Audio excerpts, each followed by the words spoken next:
Lewis Hamilton était furieux à la radio, et cette fois, ce n'était pas seulement parce que la SF-25 était trop lente. C'était personnel. C'était politique. Il s'agissait de Charles. À mi-parcours du Grand Prix de Miami, un message radio choquant a été diffusé et a surpris tout le monde. Ferrari a ordonné à Hamilton d'échanger sa position avec celle de son coéquipier, alors que les deux voitures suivaient une stratégie similaire. Et la réaction d'Hamilton? Un silence glacial, suivi d'une frustration perceptible dans chaque mot. Ce n'était pas de la course, c'était une trahison. Pour un septuple champion du monde qui a rejoint Ferrari pour se battre pour la victoire, et non pour jouer les seconds rôles, le message était clair. La confiance entre Hamilton et le mur des stands commence à se fissurer. Et maintenant que le message radio complet a fuité, les fans ont pu entendre exactement comment ce moment s'est déroulé. L'hésitation, l'incrédulité et la prise de conscience croissante qu'il y a un problème plus profond au sein de l'écurie. Hamilton ne remettait pas seulement en question l'ordre, il remettait en question toute l'approche de l'équipe envers la course. Et ce qui s'est passé ensuite en piste n'a fait qu'attiser davantage les flammes. Il a terminé derrière, dans une voiture qui ne lui a jamais permis de se battre réellement. Le silence d'Hamilton après la course en disait plus que n'importe quel type. Ferrari espérait peut-être gérer la situation discrètement, mais cet espoir s'est évaporé dès que le monde a entendu ce message radio. Avant de décortiquer toute l'histoire et ce que cela signifie pour Hamilton, Leclerc et la fragile relation avec Ferrari, n'oubliez pas de cliquer sur le bouton « J'aime », de vous abonner à la chaîne et de rester avec nous jusqu'à la fin, car ce qui vient de se passer à Miami n'est pas simplement une polémique sur les consignes d'équipe. C'est un signal d'alarme pour le reste de la saison, et peut-être même un tournant dans l'avenir d'Hamilton chez Ferrari. Lewis Hamilton était en colère, pas simplement déçu, pas seulement confus, vraiment furieux. Et le monde entier l'a entendu, dans un moment qui résonne désormais dans chaque recoin du paddock de Formule 1. Le message radio d'Hamilton pendant le Grand Prix de Miami n'a pas seulement révélé une erreur stratégique, il a exposé une fracture profonde dans la gestion de course de Ferrari et peut-être aussi dans la dynamique interne entre les pilotes. Le problème? Une décision de l'équipe qui a permis à Charles Leclerc de dépasser Hamilton dans les derniers tours de la course, alors que Lewis estimait être plus rapide, avec des pneus plus frais et avoir gagné sa position en piste. Lorsque l'ordre est tombé, Hamilton a répondu d'un ton froid, tranchant et clair. « Vous êtes sûr? Après tout ce qu'il s'est passé aujourd'hui, ce n'était pas une simple question. C'était une accusation directe à l'égard du mur des stands de Ferrari. Revenons en arrière. Le Grand Prix de Miami devait être une nouvelle opportunité pour Ferrari de réduire l'écart avec McLaren et Mercedes. Mais dès l'extinction des feux, il était évident que la SF-25 avait encore des problèmes de constance, en particulier dans la gestion des pneus et la vitesse en ligne droite. Hamilton, parti derrière, a pris un meilleur départ et a réussi à dépasser Leclerc dès le début, grâce à un envol plus propre et des manœuvres plus affirmées dans les premiers virages. Mais le vrai drame a commencé lors de la phase des arrêts au stand. Hamilton est resté en piste plus longtemps, poussant ses pneus à la limite, tandis que Leclerc s'est arrêté plus tôt. Une fois le cycle des arrêts terminé, Hamilton était devant, mais avec des pneus plus usés. Alors que les derniers tours approchaient, les ingénieurs de Ferrari ont vu Leclerc revenir et ont décidé de donner la consigne d'équipe. Hamilton a été prié de laisser passer son coéquipier. Il ne l'a pas bien pris. Ce message radio désormais célèbre, après tout ça aujourd'hui, était plus qu'une frustration.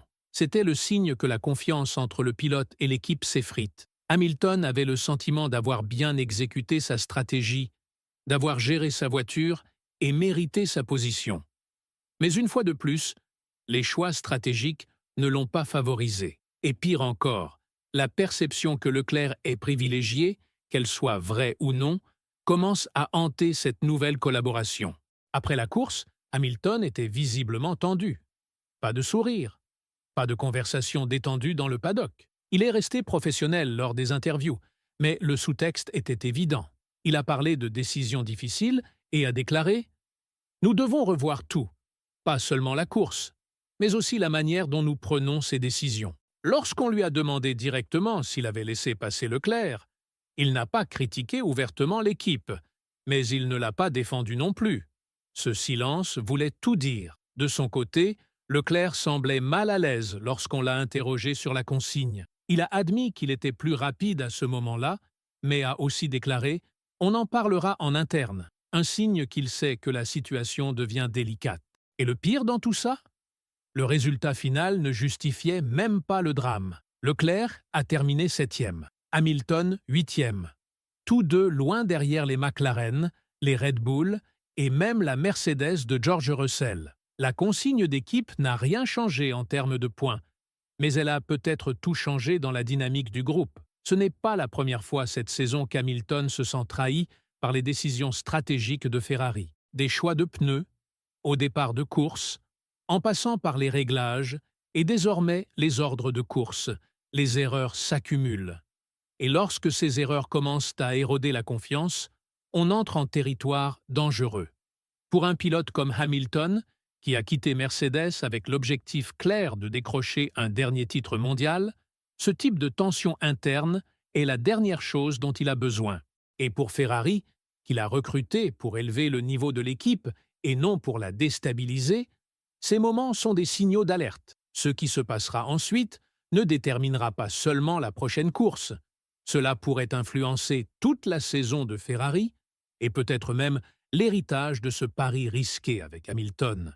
Car on ne parle plus simplement d'un message radio ou d'une décision stratégique à oublier après un débriefing. On parle d'érosion de la confiance, de remise en question des priorités et de la possibilité grandissante que ce partenariat, à peine 5 courses entamées, soit déjà sous pression. Dans le garage, les ingénieurs savent que ce genre de tension ne disparaît pas avec une poignée de main ou une publication bien formulée sur les réseaux sociaux.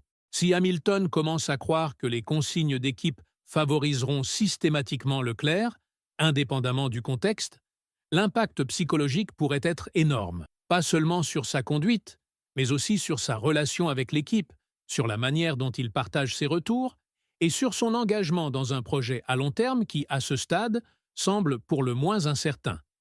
Et ce n'est pas uniquement une affaire d'Hamilton. Leclerc se retrouve lui aussi dans une position compliquée. Profiter d'une décision controversée dans une course peut créer du ressentiment plus tard, surtout si les rôles s'inversent et que Ferrari hésite à lui rendre l'appareil. Les pilotes se souviennent de ces moments, les fans aussi. Et dans un sport aussi politique que la Formule 1, le favoritisme, réel ou perçu, peut empoisonner une équipe de l'intérieur. D'un point de vue compétitif, Ferrari ne peut tout simplement pas se le permettre. Ils sont déjà en train de se faire distancer par McLaren sur le plan du développement. Ils ne sont plus une menace constante pour Red Bull. Et leur plus grande recrue de l'intersaison, un septuple champion du monde, remet publiquement en question les décisions qui l'entourent. Si cette dynamique n'est pas rapidement clarifiée et corrigée, Ferrari risque non seulement de passer à côté de victoires et de podiums, mais aussi de perdre le leadership et l'expérience qu'elle espérait tirer d'Hamilton. Mais la solution ne repose pas uniquement sur les améliorations techniques ou les temps autour. Il s'agit d'unité, de transparence, de bâtir une structure où Hamilton et Leclerc se sentent à la fois libres de se battre, mais aussi soutenus lorsque des compromis sont nécessaires. Car si l'équipe perd l'un des deux à cause de tensions politiques ou de frustration, le prix à payer sera bien plus élevé qu'une simple position perdue le dimanche. Alors maintenant, on observe, on attend et on écoute sur tous les radios, car c'est là que l'histoire réelle se révèle souvent. Et si Miami est un avant-goût, la saison de Ferrari pourrait ne pas être définie par la vitesse, mais par la pression et par la façon dont ils y répondent, pour le meilleur ou pour le pire. Dites-nous en commentaire, s'agissait-il simplement d'un malentendu ou d'un signe de quelque chose de bien plus profond? Ferrari aurait-elle dû soutenir Hamilton et le laisser courir? Ou était-ce une décision nécessaire au nom de la stratégie d'équipe? Appuyez sur le bouton « J'aime » si vous pensez que ce drame ne fait que commencer. Abonnez-vous à la chaîne pour plus d'analyses exclusives sur la Formule 1 et restez avec nous, car à Maranello, la tempête ne fait que commencer.